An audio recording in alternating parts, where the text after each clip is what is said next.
নির্বাচনকে ঘিরে বা নির্বাচনের আগে পরে যে সমস্ত জুলুম, সহিংসতা, দখলদারিত্ব, মাস্তানি, অন্যায় আচরণ যা কিছু এই সমাজে হয়, যেগুলো দেখতে দেখতে আমরা অভ্যস্ত হয়ে গেছি।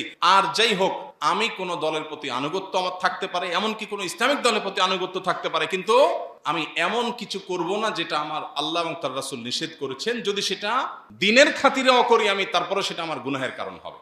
নির্বাচনকে ঘিরে সারা দেশের প্রত্যেকটা মানুষ এক ধরনের কৌতূহল, এক ধরনের আশঙ্কা, এক ধরনের ভয়, এসব কিছুর মিশেলে আমাদের মনে মস্তিষ্কে এখন শুধুই আমাদের দেশের জাতীয় নির্বাচন। এই নির্বাচনকে ঘিরে আমাদের যত কৌতূহল, আমাদের যত আশা আশঙ্কার জায়গা আছে, এই সব বিষয়গুলোকে সামনে রেখে একজন মুসলিম হিসাবে আমাদের এবং আমাদের নেতাদের, উভয় শ্রেণী মানুষের জন্য বেশ কিছু করণীয় আছে। আমাদের নেবার মতো, গ্রহণ করবার মতো বেশ কিছু পদক্ষেপ। আমরা এর আগেও আপনাদেরকে স্মরণ করিয়েছিলাম, নির্বাচনের এই সময়টাতে সাধারণ মানুষ এবং আমাদের নেতৃবৃন্দ, এই উভয় শ্রেণীর মানুষের জন্য আল্লাহর তরফ থেকে বহুত বড় একটা পরীক্ষার সময়। এই পরীক্ষাটা হলো আমানত রক্ষার পরীক্ষা। সাধারণ মানুষ হিসাবে আমরা আমাদের প্রতি অর্পিত আমানত কতটা রক্ষা করতে পারছি, আর আমাদেরকে যারা শাসন করতে বা আমাদের যারা দায়িত্বভার গ্রহণ করতে ইচ্ছুক, তারা আল্লাহর দেওয়া আমানতকে রক্ষা করবার জন্য কতটা প্রস্তুত, এই পরীক্ষা দেওয়ার সময় হলো আমাদের জন্য এই সময়টা। আল্লাহ সুবহানাহু ওয়া তাআলা কোরআনে কারিমে বলেছেন, ইন্নাল্লাহা ইয়ামুরুকুম আন তুআদ্দুল আমানাতি ইলা আহলিহা। আল্লাহ নির্দেশ করছেন তোমাদেরকে, এই তোমাদের মধ্যে ভোটারও আছেন, প্রার্থীও আছেন, দলের কর্মীও আছেন, সাধারণ মানুষও আছেন। আল্লাহ তাআলা সর্বস্তরের মুসলমানদেরকে লক্ষ্য করে বলছেন যে আল্লাহ তাআলা তোমাদেরকে অর্ডার করছেন, আল্লাহ তাআলা তোমাদেরকে নির্দেশ করছেন যে আল্লাহর সামনে দাঁড়াতে হবে। তিনি নির্দেশ করছেন আনতু আদ্দুল আমানাতে ইলা আহলিহা, আমানত যথাস্থানে যেন পৌঁছে দেয়া হয়। তোমরা আমানত যথাস্থানে পৌঁছে দাও, এই মর্মে আল্লাহ তোমাদেরকে নির্দেশ করেছেন। আমানতকে অপাত্রে পৌঁছে দিবে না। নির্বাচন এবং ভোটের এই রাজনীতিকে ঘিরে সর্বস্তরের সাধারণ মানুষের মধ্যে এক ধরনের শঙ্কা, আশা এবং বিশেষ করে দেশকে ঘিরে এক ধরনের অজানা কৌতূহল, বিশাল বড় একটা আকাঙ্ক্ষার জায়গায় তৈরি হয়েছে। বিশেষ করে নতুন পরিস্থিতিতে, নতুন পরিবেশে, পট পরিবর্তনের ভিত্তিতে প্রত্যেকটা মানুষ আমরা অনুভব করি এই দেশটা যে জায়গায় থাকার কথা ছিল তার চাইতে অনেক নিচে অবস্থান করছে সব দিক থেকে। অর্থনীতি বলি, নাগরিক সুযোগ সুবিধা বলি, নিরাপত্তা বলি, আইন শৃঙ্খলা বলি, বিচার ব্যবস্থা বলি, এমন একটা সেক্টর নাই এই দেশে যে একটি সেক্টর নিয়ে জনগণ বলতে পারে এই সেক্টরটাতে পৃথিবীর যে কোনো দেশের চাইতে আমরা ভালো আছি। এরকম একটা সেক্টরও হয়তো এই দেশে মানুষ খুঁজে পায় না, যার কারণে আমাদের মনের ভিতরে অনেক আবেগ, অনেক আশা আকাঙ্ক্ষা। নির্বাচন আসলে সে আশা আকাঙ্ক্ষা আরো বেড়ে যায়। প্রিয় ভাইরা আমার, একজন মুসলমান হিসেবে আমাদের সমস্ত অবস্থা, দুরবস্থা, ভালো মন্দ সব কিছুর নিয়ন্ত্রক আল্লাহ রাব্বুল আলামিনকে আমরা মনে প্রাণে বিশ্বাস করি। যদি তাই হয়ে থাকে, তাহলে আজকে যে আমাদের দুরবস্থা আমরা দেখতে পাচ্ছি স্বাধীনতার 50 বছর পরও, এমন কোনো বিভাগ এদেশে আমরা খুঁজে পাই না যে একটা বিভাগ নিয়ে আমরা বলতে পারি যে পৃথিবীর অন্য দেশগুলোর সাথে টেক্কা দিয়ে অগ্রসর হওয়া দূরের কথা, অন্তত তাল মিলিয়ে সমান্তরাল জায়গা আমরা যেতে পেরেছি, সেটাও আমরা বলতে পারি না। বিচার নাই, জোর যার মুল্লুকতার, অপশাসন, দুর্নীতি, অনিয়ম, খাদ্যে ভেজাল, কি নাই? এই যে দুরবস্থা, এই দুরবস্থার জন্য আমরা দায়ী করি আমাদের রাজনীতিবিদরা হয়তো দায়ী করে আমাদের ভোটারদের। সন্দেহাতীতভাবে আমাদেরই ঘুরে ফিরে দায়, কারণ আল্লাহ তাআলা বলেছেন যহরাল ফাসাদু ফিল বাররি ওয়াল বাহরি বিমা কাসাবাত আইদিন নাস। স্থলে এবং জলে যত রকমের ব্যত্যয় তোমরা দেখো, যা হওয়ার কথা ছিল হচ্ছে তার উল্টোটা, যা দেখার কথা ছিল দেখছো তার ভিন্নটা। এই যে ব্যত্যয়, এই যে ফাসাদ, এই যে অনিয়ম, এই যে বিশৃঙ্খলা, এই যে অপ্রত্যাশিত চিত্র এবং পরিবেশ তোমরা দেখতে পাও, এটা কেন দেখতে পাও? মানুষের হাতের কামাইয়ের ফসল হিসাবে দেখতে পাও। সমাজে আমরা যা দেখতে পাই এগুলো আমাদের কর্মকাণ্ডের ফসল। আল্লাহ সুবহানাহু ওয়া তাআলা সেজন্য বলেছেন, ইন্নাল্লাহা লা ইউগাইয়িরু মা বিকাউমিন, কোন জাতি কোন সম্প্রদায়ের অবস্থার পরিবর্তন আল্লাহ করবেন না। আমরা যে অপশাসন, আমরা যে বিচারহীনতা, আমরা যে জোরজার মুল্লুকতার, আমরা যে দুর্নীতি, আমরা যে অন্যায় অনিয়মের মহাসমুদ্রে হাবুডুবু খাচ্ছি, এই অবস্থার ব্যাপারে আল্লাহ বলছেন, আল্লাহর এই আয়াতকে অবস্থার ক্ষেত্রে আমরা ফিট করতে পারি যে আল্লাহ তাআলা কোনো জাতির অবস্থা পরিবর্তন করবেন না, অতএব আমাদের অবস্থারও পরিবর্তন হবে না হাত্তা ইউগাইয়িরু মা বিআনফুসিহিম, যাবত না আমরা নিজেদের অবস্থা নিজেরা পরিবর্তন না করি। আমরা যদি সিদ্ধান্ত নেই আমি যা উল্টাপাল্টা করি এগুলো সব ঠিক থাকবে, অফিসে, আদালতে, কর্মস্থলে, আমার ব্যবসা প্রতিষ্ঠানে, যেখানে থাকি না কেন মানুষকে ফাঁকি দেওয়ার চেষ্টা করব, 2 নম্বরই করার চেষ্টা করব, ধানাই পানাই করার চেষ্টা করব, মসজিদে মুসলমান বাহিরে মুনাফিক সাজার চেষ্টা করব, আমি যদি আমার সব অবস্থাগুলোকে খারাপ রাখি আর আশা করি দেশ ঠিক হয়ে যাবে, এটা হবে বোকার স্বর্গে বসবাস। অতএব ভোটের এই রাজনীতিকে সামনে রেখে আমি সর্বস্তরের সাধারণ মানুষের কাছে বিনীতভাবে উদাত্ত আহ্বান রাখতে চাই।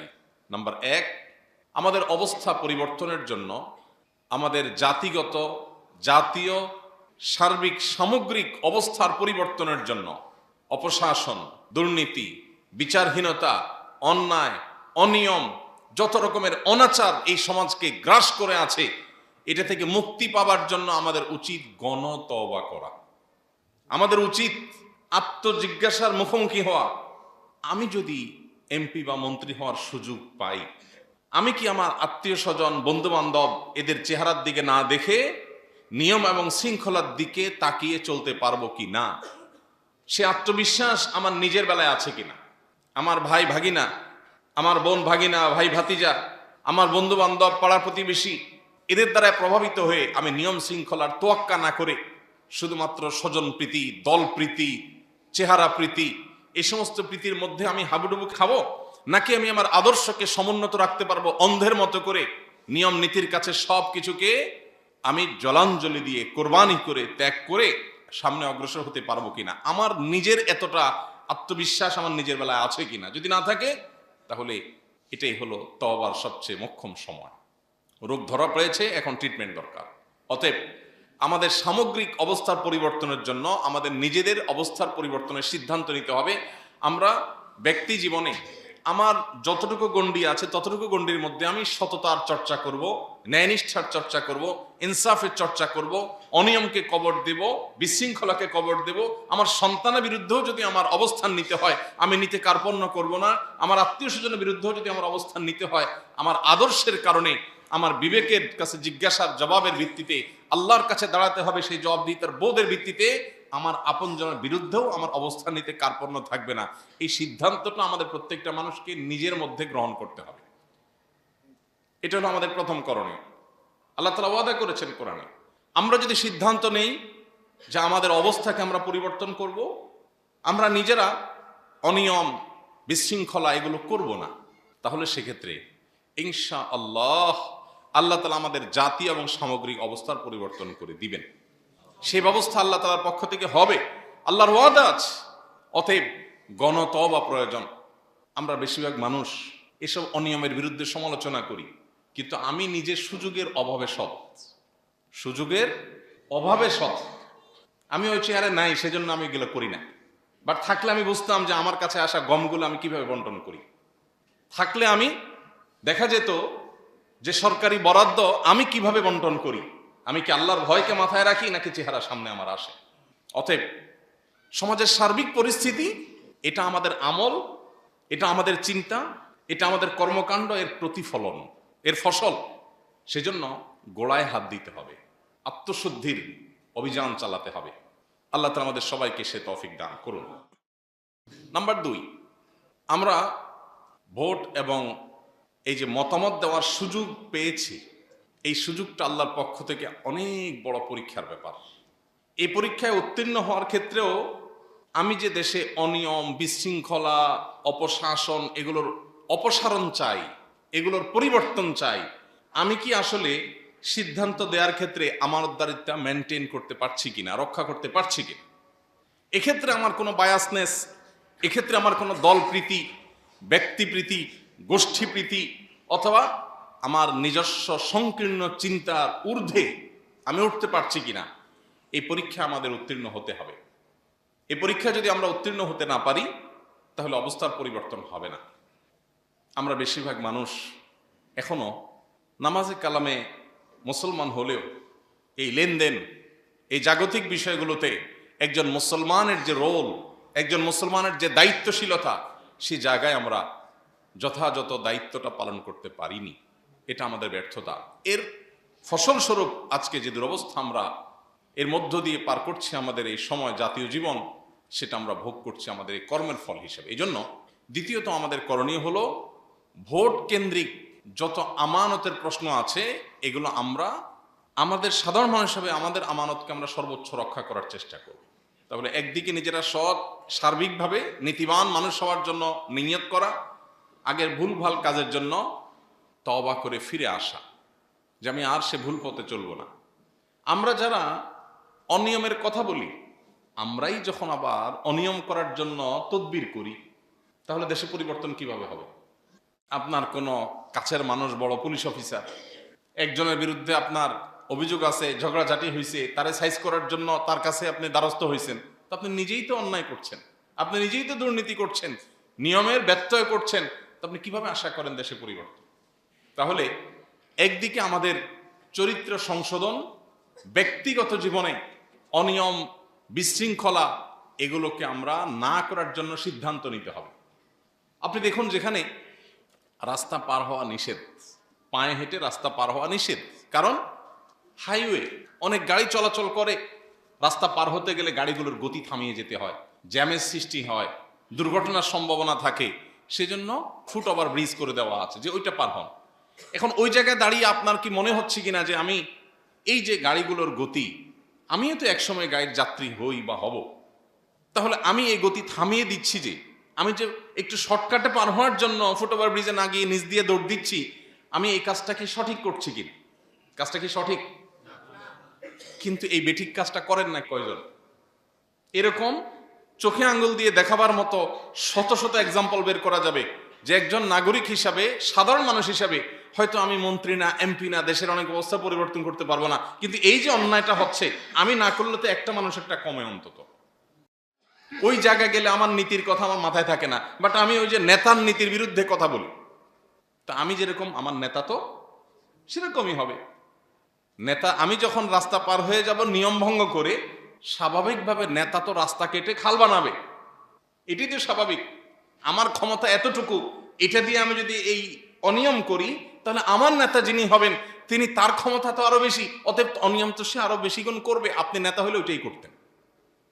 এই জন্য জাতি হিসাবে আমাদের গণতওবা করা বড় বেশি প্রয়োজন। আল্লাহ আমাদের সবাইকে সৎ, নীতিবান, আদর্শবান, সুশৃঙ্খল, খাঁটি ইমানদার, মুত্তাকি, আল্লাহভীরু মানুষ হওয়ার তৌফিক দান করুন।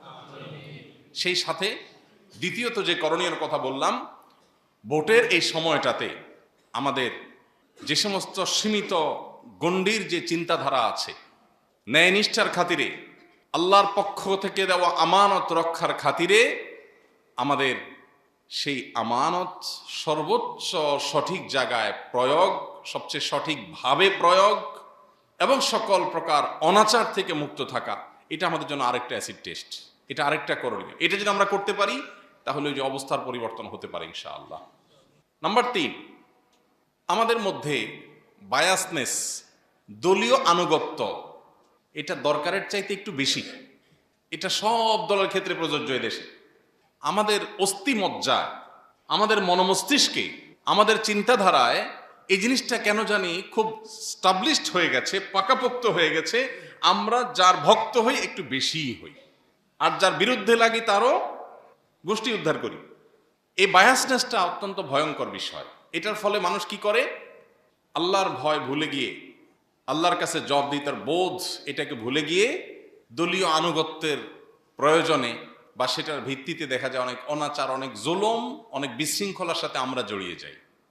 কুতর্ক, এমনকি এই যে নির্বাচনকে ঘিরে যে গুজব, অপতথ্য, একজনের বিরুদ্ধে আরেকজনের, এক দলের বিরুদ্ধে আরেক দলের, এগুলোকে আমরা কোনো অন্যায় মনে করি না।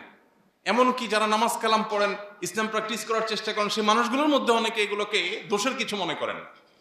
এই জন্য ভাই, আমার তৃতীয় আহ্বান হবে যে আমরা যেন আমার কোনো দলের প্রতি কোনো আনুগত্যের কারণে আমি যেন কোনো জুলুম, কোনো সহিংসতা, কোনো অন্যায়ের শামিল না হই।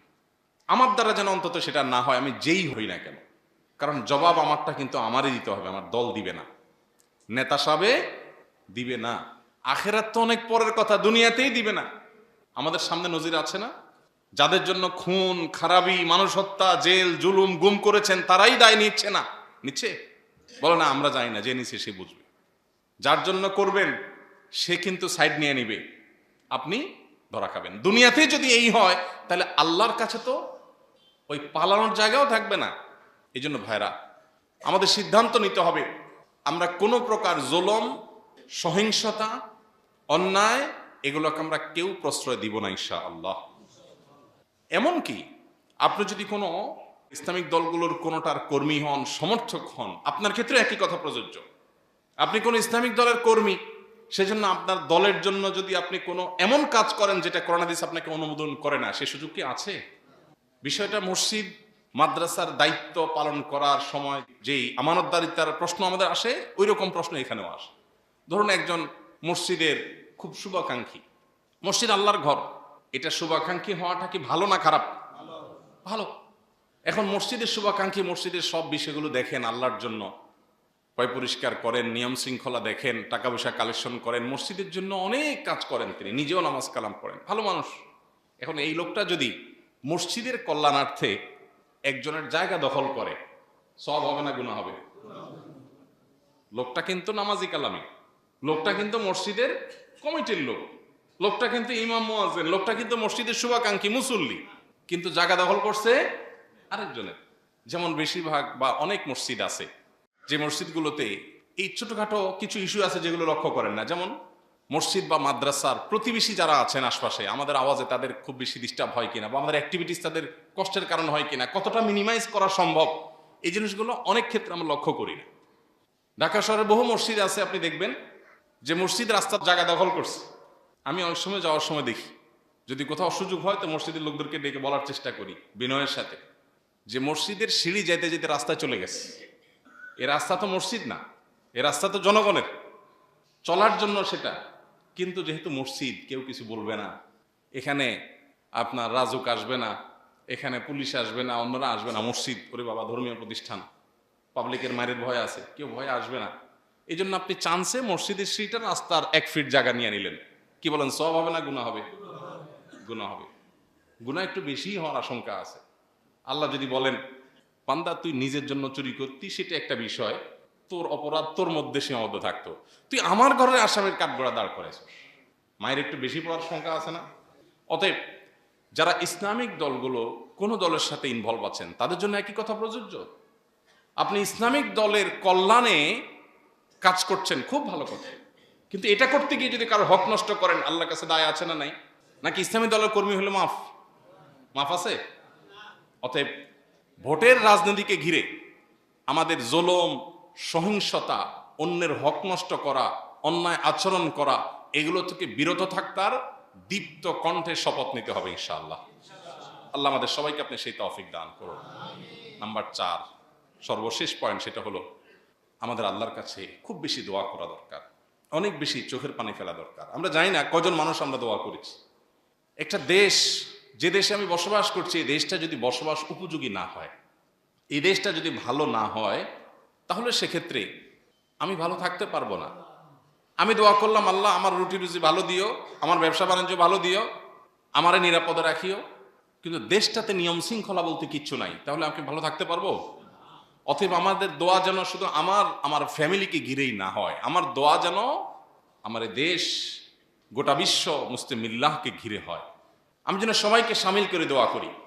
আসুন, আসন্ন নির্বাচনকে সামনে রেখে আমরা প্রত্যেকটা মানুষ আল্লাহর কাছে দোয়ার জন্য হাত তুলি। আল্লাহ, আপনি আমাদের জন্য কল্যাণের ফয়সালা করেন।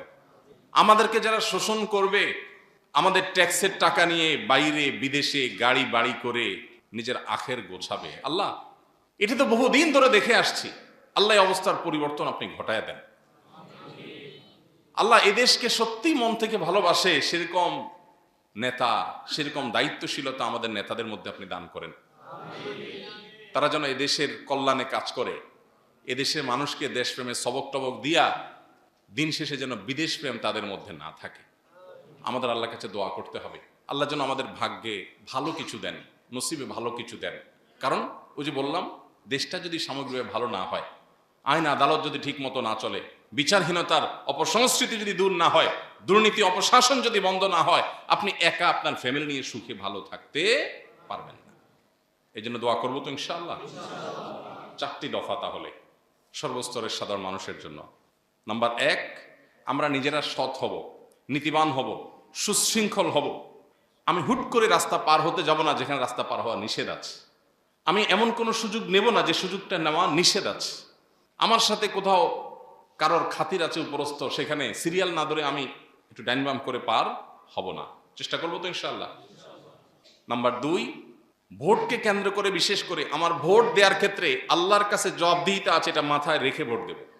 জবাবদিহিতা কার কাছে আছে? আল্লাহর কাছে আছে। অতএব এই দেশের ভালো কিছু যা হয়েছে সেটা যেরকম আমাদের কর্মের ফল, যত মন্দ যত অনিয়ম আছে সেগুলো সব আমাদের কর্মের ফল। আমাদের সারা বছর 5 বছর জনগণের কিছু করার থাকে না, এই একটা সময় একটু কিছু করার থাকে। অতএব আমার ভোট দিতে গিয়ে, আমার নির্বাচন কেন্দ্রিক পদক্ষেপ নিতে গিয়ে, সিদ্ধান্ত দিতে গিয়ে, মতামত দিতে গিয়ে আমি যেন আল্লাহর ভয় মাথায় রেখে চলি। আল্লাহ আমাদের সবাইকে সেই তৌফিক দান করুন। আমানতদারিতা যেন আমরা রক্ষা করি, এমন কিছু যেন না করি যেটার কারণে আল্লাহর কাছে আমাকে দাঁড়াতে হবে। আমি আমার ভোটের কারণে জান্নাতে যাওয়ার পথ, জাহান্নামে যাওয়ার পথ কোনটা সুগম করছি? আমি কি টাকার বিনিময়ে ভোট বিক্রি করছি? আমি কি বায়াসনেসের ভিত্তিতে করছি, নাকি আমার বিবেকের কাছে আল্লাহর কাছে জবাবদিহিতার জায়গা থেকে আমার সঠিক সিদ্ধান্ত, আল্লাহ আমাকে যেটা বোঝার তৌফিক দিয়েছেন সেটা আমি নিতে পারছি? এটা গুরুত্বপূর্ণ। অতএব এই সঠিক সিদ্ধান্ত নেওয়া, আমানতদারিতার চেতনা মাথায় রেখে সিদ্ধান্ত নেওয়া, এটা হলো দ্বিতীয়।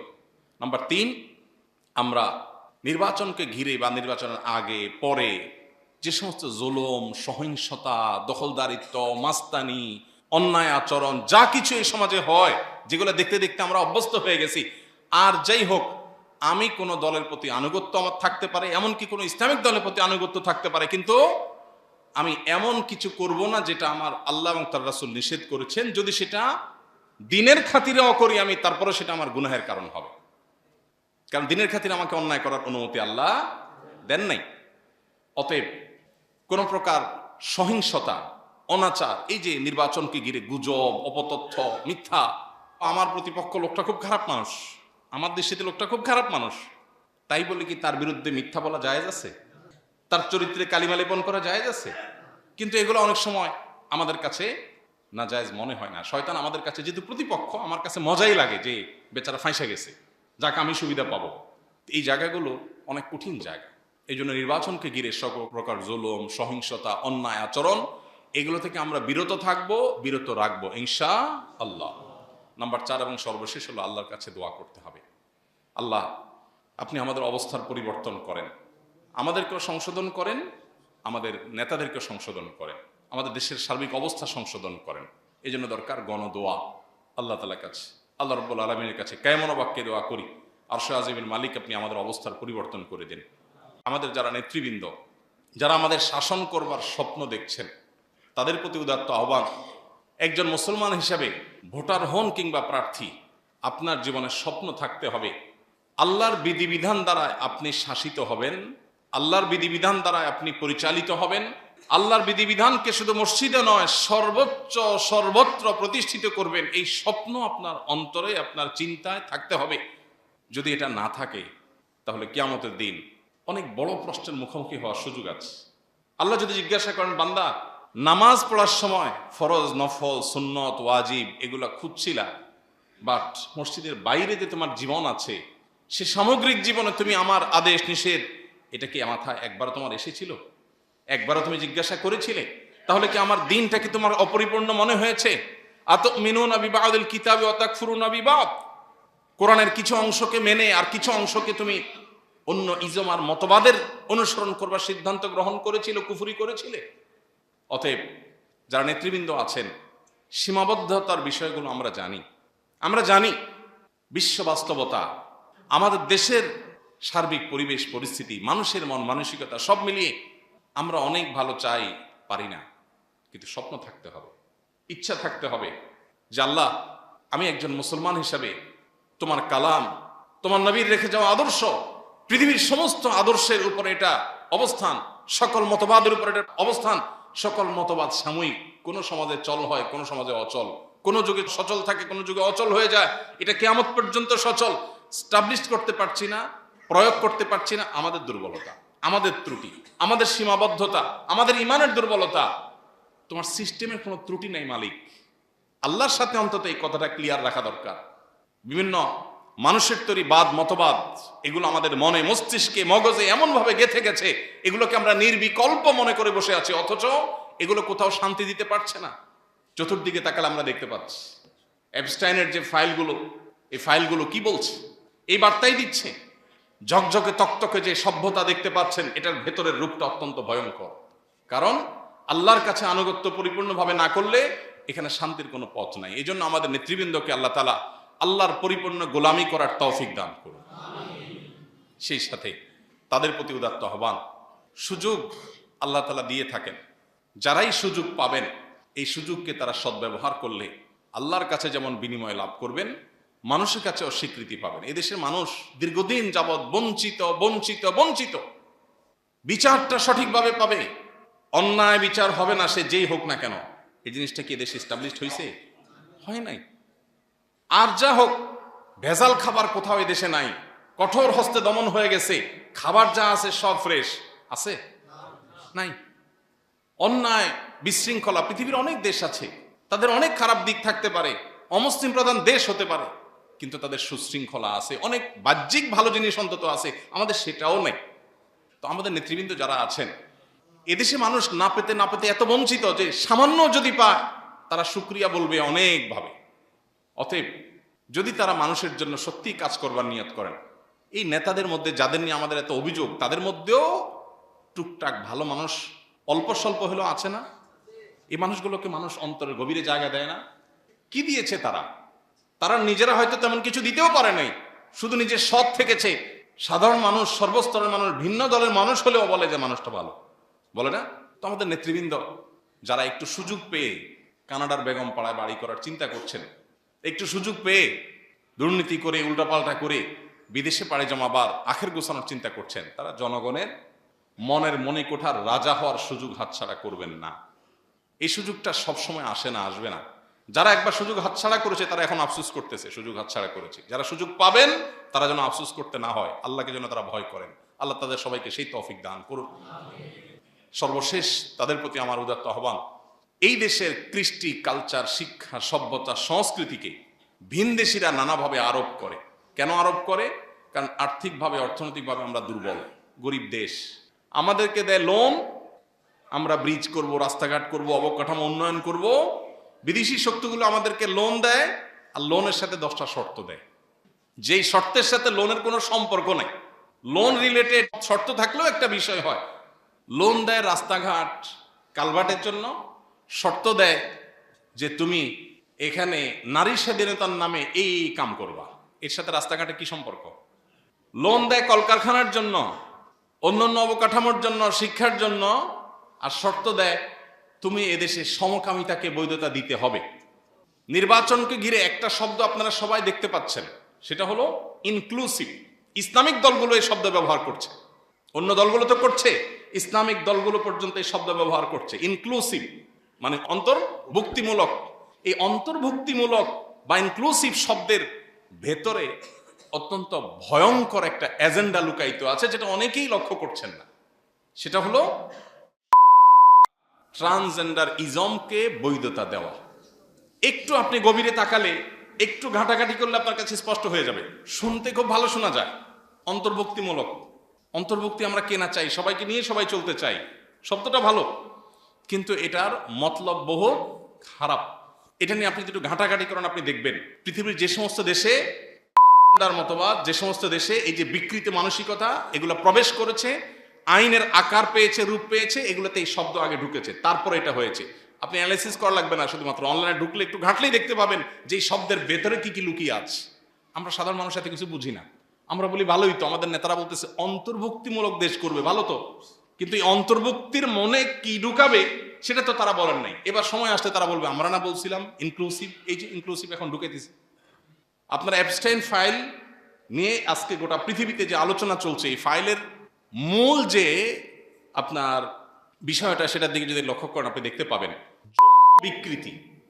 অ্যাপস্টাইনের টার্গেট ছিল মানুষের মধ্যে পরিবর্তন করা, সৃষ্টিগত পরিবর্তন করার প্ল্যান তার ছিল। সৃষ্টিগত পরিবর্তন বলতে মানুষের বেড়ে ওঠা, জিনগত পরিবর্তন, এটার প্ল্যানও তার ছিল। আল্লাহ তাআলা কোরআনে কারিমে বলেছেন ফালা ইউগাইয়িরুন্না খালকাল্লাহ। শয়তানের শপথগুলোর মধ্যে একটা হলো শয়তান আল্লাহর সৃষ্টিতে পরিবর্তন চায়, নারীকে পুরুষ, পুরুষকে নারী করা। এটা বিকৃতি, এটা আল্লাহর সৃষ্টিতে পরিবর্তন করা। এই পরিবর্তন এটা শয়তান তুষ্টির অংশ। পশ্চিমারা আমাদেরকে নামাজ কালাম এগুলোকে সেকেলে বুঝাইছে, এগুলো করলে তোমরা খ্যাত হয়ে যাবা, তোমাকে আধুনিক হতে হবে, স্মার্ট হইতে হবে। এখন আমার ছেলে ফেলে যাতে উঠার জন্য সে ওদের অনুসরণ করে, ও মনে করে নামাজ কালাম পড়লে খ্যাত হয়ে যাবে। এগুলো হলো রিচুয়াল। আল্লাহর সাথে কানেক্টেড হওয়ার উপায় নামাজের মাধ্যমে, দোয়ার মাধ্যমে, তেলাওয়াতের মাধ্যমে, রোজার মাধ্যমে আমরা আল্লাহর সাথে কানেক্টেড হই। আল্লাহর দেওয়া অদৃশ্য আধ্যাত্মিক পাওয়ার আমরা পাই, কিন্তু আমাদের সে পাওয়ার শেষ করে ফেলছে ওরা। আমাদেরকে বিনোদনের নামে যা দিয়েছে এগুলো সবগুলো আমাদের আধ্যাত্মিক শক্তিকে ধ্বংস করার মাধ্যম। ওরা ঠিকই এই কাজগুলো করছে শয়তানকে তুষ্ট করার জন্য, বিপরীত এন্ড থেকে তারা রিচুয়াল করছে। এই যে যেটাকে আমরা দেখছি শিশু এবং নারী নির্যাতন, অ্যাপস্টাইনের এই বিশাল নেটওয়ার্কের মধ্যে যেটা চলেছে দীর্ঘদিন ধরে, এটা দেখে আমরা দেখছি এটাকে শিশু নির্যাতন, নারী নির্যাতন, আমরা দেখেছি এটাকে আপনার বিকৃতি, কিন্তু এটার সুস্পষ্ট দিক হলো শয়তান তুষ্টির উপাসনা, রিচুয়াল। আমরা যেরকম আল্লাহকে খুশি করার জন্য ইবাদত করি, ওটা ওই জন্য করে। আপনি একটু অনলাইনে ঘাটলেই দেখবেন বহু সাক্ষাৎকার, ওই পশ্চিমা দেশগুলোর, প্রভাবশালী দেশগুলোর বহু নাগরিকের সাক্ষাৎকার আছে যে তারা নিজের শিশু বলি দেয়। এই যে জুলুম, আমরা যেরকম পশু কোরবানি করে আল্লাহর সন্তুষ্টি চাই, ওরা শয়তানের সন্তুষ্টি ওইটার মাধ্যমে চায়, ওদের রিচুয়াল করে ওরা অগ্রসর হতে চায়। তো নির্বাচনকে ঘিরে বলতে চাইছিলাম সেটা হলো রাজনৈতিক দলগুলোর ঘাড়ের উপর ভর করে, নেতাদের উপরে ভর করে বিদেশি শক্তিগুলো আমাদের অর্থনৈতিক দুর্বলতাকে পুঁজি করে তারা আমাদের সমাজে নানা অপসংস্কৃতি, অপকালচার, শয়তানের অনেক রিচুয়াল, এগুলো আমাদেরকে সংস্কৃতির নামে, শিক্ষার নামে ঢুকাই দিচ্ছে। এটা যেন তারা না করেন, আল্লাহকে যেন তারা ভয় করেন, এটা তাদের প্রতি দত্ত আহ্বান। আর আমাদের দায়িত্বশীলতার জায়গা হলো আমরা চোখ কান খোলা রাখা, আমাদের দিন, আমাদের ইমান, আমাদের আইডেন্টিটি, আমাদের নিজস্ব কৃষ্টি, কালচার, সভ্যতা, সংস্কৃতির বিরুদ্ধে ভিনদেশি কোনো কিছু যেন কেউ চাপিয়ে দিতে না পারে, আমাদেরকে সজাগ থাকতে হবে। শেষ কথা, হে আরশে আজিমের মালিক, আপনি আমাদের জন্য কল্যাণের ফয়সালা করে দিন। আমাদের ইমান, আমাদের আমল, আমাদের পরবর্তী জেনারেশনের ইমান আমল বড় বেশি রিস্কের মধ্যে। পৃথিবীটাকে আমরা এমন জায়গায় রেখে যাচ্ছি যে আমার সন্তান ইমান থাকবে কিনা, তার মুসলিম আইডেন্টিটি টিকবে কিনা আমি জানি না। আল্লাহ আপনি আমাদের জন্য সেই পরিবেশ করে দিন যেন আমাদের ইমান আমল, আমাদের মুসলিম আইডেন্টিটি, আমাদের নিজস্ব কৃষ্টি, কালচার, এই বিষয়গুলো যেন পরিপূর্ণভাবে হেফাজতে থাকে। আল্লাহ এদেশে মানুষের ভাগ্যে যেন ভালো কিছু আসে। আল্লাহ যেন এদেশের এই অপশাসন, অনিয়ম, বিশৃঙ্খলা এসব দূর হয়ে আমরা যেন পৃথিবীতে মাথা উঁচু করে দাঁড়াবার মতো একটা জাতিতে, একটা দেশে যেন পরিণত হতে পারে। আল্লাহ আপনি আমাদের সবাইকে সেই তৌফিক দান করেন, আমাদের নেতৃবৃন্দকে সেই সুমতি, সুবোধ দান করেন, সকল অপশক্তির কুনজর থেকে আমাদের এই ছোট্ট ভূখণ্ডকে আপনি হেফাজত করেন। আস-সুন্নাহ ফাউন্ডেশন, উম্মার স্বার্থে সুন্নাহর সাথে।